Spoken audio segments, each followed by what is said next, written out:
بحران اور عام لوگوں کے مسائل کا حل، موجودہ حکومت کا خاتمہ اور فی الفور آزادانہ، منصفانہ اور غیر جانبدارانہ انتخابات کا انعقاد ہے، جس میں فوج کا کوئی کردار نہ ہو۔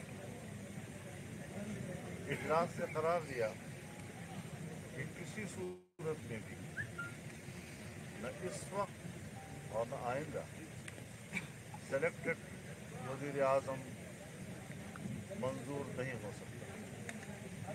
ریاستی ادارے کو یہ حق اور اختیار نہیں کہ وہ آئینی حدود سے تجاوز کرے۔ تمام اداروں کو اپنے آئینی دائرۂ کار میں رہ کر کام کرنا ہوگا۔ ہر صورت میں آئین کی بالادستی کو برقرار رکھا جائے گا۔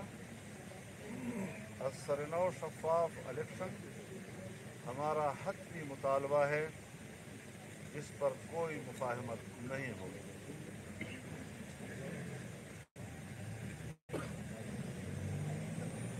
اجلاس نے متحدہ اپوزیشن کے 4 نکات ایجنڈے کی ایک بار پھر بھرپور حمایت کی اور اس بات کا اعلان کیا کہ اس ایجنڈے کی تکمیل تک مشترکہ جدوجہد جاری رہے گی۔ اجلاس نے قرار دیا کہ گزشتہ 15 ماہ میں موجودہ حکومت کی نااہلی کی وجہ سے پورا ریاستی ڈھانچہ معطل ہو کر رہ گیا ہے، حتیٰ کہ پاکستان جیسے ایک بھی ریاست میں انتہائی حساس تقرریوں کو بھی متنازع بنا دیا گیا۔ سلیکٹڈ وزیر اعظم کا لیڈرشپ اسٹائل نفرت اور انتشار کو فروغ دے رہا ہے۔ اجلاس نے حکومت کی سابق وزیر اعظم میاں نواز شریف صاحب اور سابق صدر مملکت جناب آصف علی زرداری صاحب کی بیماری کے حوالے سے تشویش کا بھی اظہار کیا اور اس حوالے سے حکومتی رویے کی شدید مذمت کی۔ اجلاس نے مطالبہ کیا کہ P T I foreign funding case کا روزانہ سماج کی بنیاد پر جلد از جلد فیصلہ کیا جائے۔ اجلاس نے ایک 3 رکنی کمیٹی تشکیل دی جو الیکشن کمیشن میں ممبران کی خالی آسامیوں کے لیے فی الفور متفقہ نام تجویز کرے گی اور چیف الیکشن کمیشن کو پیش کرے گی۔ ایک تو ہے کہ 3 نام فارغ ہو رہے ہیں، 2 پہلے سے خالی ہیں اور ایک چیف الیکشن کمیشن ریٹائرمنٹ سے خالی ہوگی، تو اس کے لیے جو بھی آئینی اور قانونی طریقہ کار ہے اس حوالے سے اپوزیشن اپنی ذمہ داری پوری کرتے ہوئے ایک کمیٹی تشکیل دے رہی ہے جو متفقہ نام تجویز کر کے پھر وہ آئین اور قانون کے مطابق وہ پیش کرے گی حکومت کے سامنے، اور تاکہ الیکشن کمیشن جو ہے فوری طور پر بطور ادارہ کے برقرار رہ سکے اور وہ فعال اور متحرک رہ سکے۔ اجلاس نے پنجاب حکومت کی طرف سے بلدیاتی اداروں کی غیر جمہوری برطرفی کی شدید مذمت کی اور مطالبہ کیا کہ ان بلدیاتی اداروں کو فی الفور بحال کیا جائے۔ اجلاس نے قرار دیا کہ حکومتی وزراء نے اپنے غیر ذمہ دارانہ بیانات سے سی پیک جیسے اہم منصوبے کو متنازع بنا دیا ہے۔ اجلاس نے اس کی شدید مذمت کی اور قرار دیا کہ ایک علیحدہ سی پیک اتھارٹی کا قیام غیر ضروری ہے اور پارلیمانی کمیٹی کے فیصلے سے متصادم بھی ہے۔